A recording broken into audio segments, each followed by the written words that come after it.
Alright, so I know it's been a minute since I've done any sort of UFC talk videos. And so I figured, hey, if we're gonna come back and do a UFC video, we gotta come back with something kind of amazing. You know, I mean, all my videos are amazing, but like, come back with something that, we all can talk about, that doesn't relate to what's going on necessarily right now. And so we're gonna do a top 5, what I believe are the UFC fighters of all time, right? Some of these people in this list, you might be surprised by. You might be surprised. And so I don't think I'm gonna go in order. I think I'm just gonna go straight off of what comes to mind. I'm not even gonna lie. I have some right here in front of me that I had to write down, so I'm not sitting here thinking too hard, And so we're gonna get right into it. All right. So my first pick was Anderson Silva. Anderson Silva has got to be a mention in my top 5 of all time.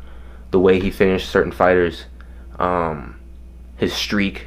He had, I don't remember how many championships he had, but it was like 7, 8, 9, something like that. And he beat Forrest, he beat Stephan Bonner, he beat Vitor, he beat the best of the best in that time. He beat Chael Sonnen twice. When it came to those fighters at that time, he was way ahead. He destroyed Chris Leben. Like, he just made them all look extremely amateur when Anderson was in his time of prime. Anderson's prime time, it's hard to argue that somebody had a better run than Anderson Silva when it came to somebody making it just look easy. And so I think we're in an era right now of wrestling, grappling, and grinders, whereas he was the best in that era where it was like striking was his striking was just on a different level, crushing dudes. And so I give it to Anderson Silva based off of how he beat people and the quality of people that he beat in that time. My second choice, GSP, George St. Pierre. Another person who was in that time where he was beating dudes like Matt Hughes, Matt Serra. The list goes on when it comes to George St. Pierre. And then you come back and you beat Bisping and you get the title again. I mean, you kind of deuce out. You didn't. But that wasn't the point of you coming back, right? You wanted to prove to people that you still had it, and boy, you still had it.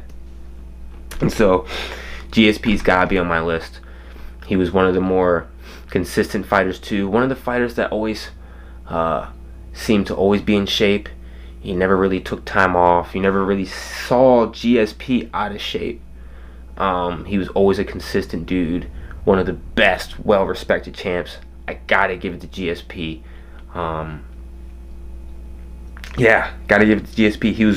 He was actually, in my mind, one of the first takes, one of the first looks at seeing a complete fighter. He could strike, he could grapple, he could do it all, and he would mix it all together beautifully. He was the first one, I think, to be able to do those things seamlessly.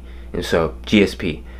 Number 3, this one might be a little surprising. Amanda Nunes. Now, I say Amanda because I could have mentioned Ronda. I could have mentioned Cyborg. However, not only did Amanda beat both of them, but she's cleared the house. She's cleared the board. And yes, she just lost to the Venezuelan vixen. But at the same time, you have to look at what she's done throughout the course of her run. She has like all the infinity stones when it comes to women dubs, right? She's beaten Miesha Tate, Ronda Rousey, Cyborg, Jermaine Durandame. She beat Holly Holm. Like, that's the infinity stones right there. You got it. You won. And then if you come back and you beat Juliana too, you got it. Like, it's etched in stone, and it's already etched in stone for me. I think she's the best woman fighter of all time, hands down. Because again, It's one thing to have a run, a streak, but it's another thing to do it in such a dominant fashion. And she did it in one crazy dominant fashion. You beat Ronda in the first round. You beat Cyborg in the first round. You knocked out Holly Holm. Didn't she finish Miesha Tate too? Like, these were all finishes of what we consider to be the elites of the elite in the women's division. And so you got to give it to Amanda. As an overall fighter, I give it to Amanda. You know, she was one of the first truly scary women fighters, you know, outside of Cyborg and stuff. You know, and so Amanda. 4, which, like I said, these aren't in any direct order. Demetrious Johnson.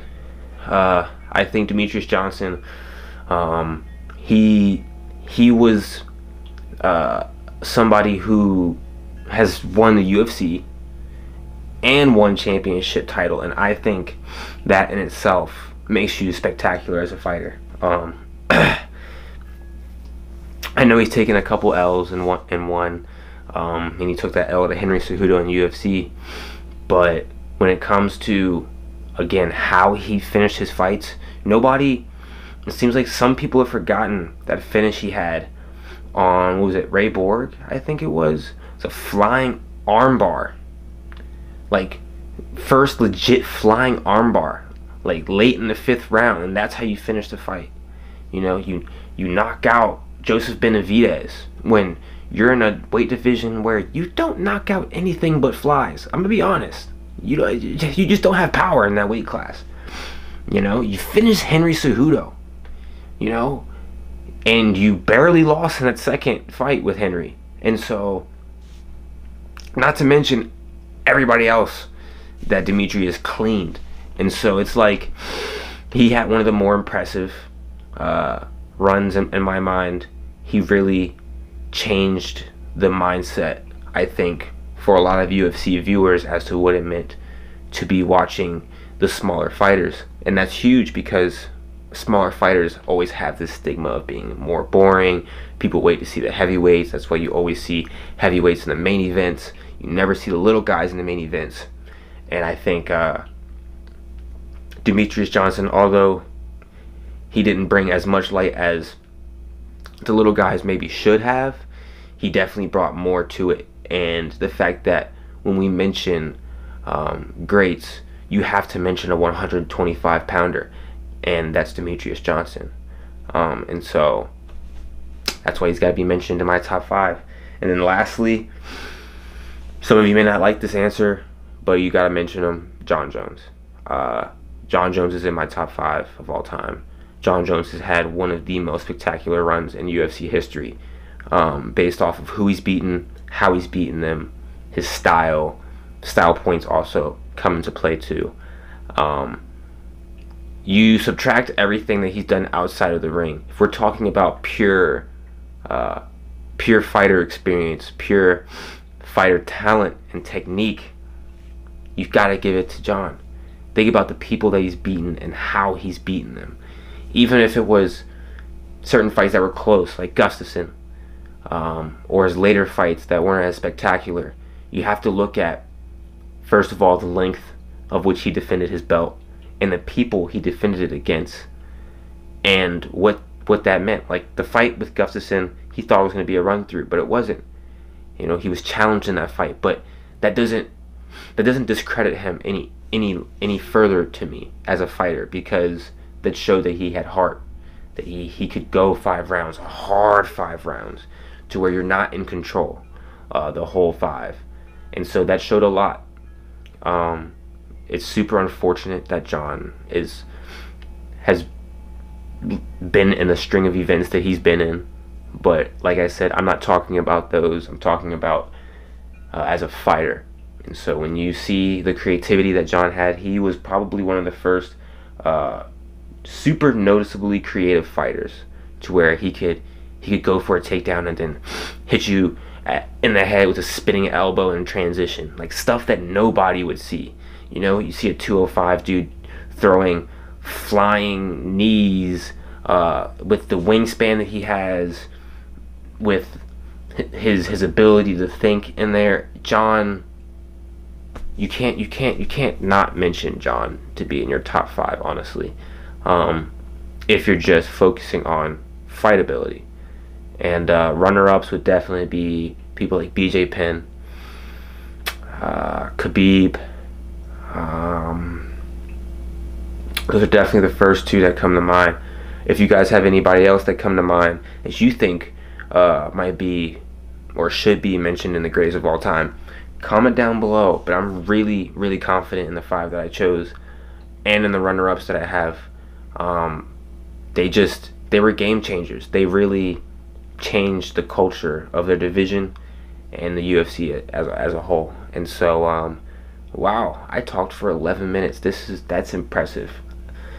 Hey, when we start talking about things that I know about, I can go on for days. And so I hope you guys enjoyed this video. Thank you for all the subscribers, the likes, the comments. I appreciate every single last one of them. And like I said, I would love to get you guys' opinion on my list, and I'd like to know your list. So I better start seeing lists pop up under my comment section, okay? And maybe give an example or a reason as to why you chose that person if it's different than what I chose.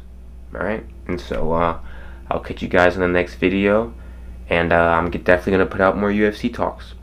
Peace.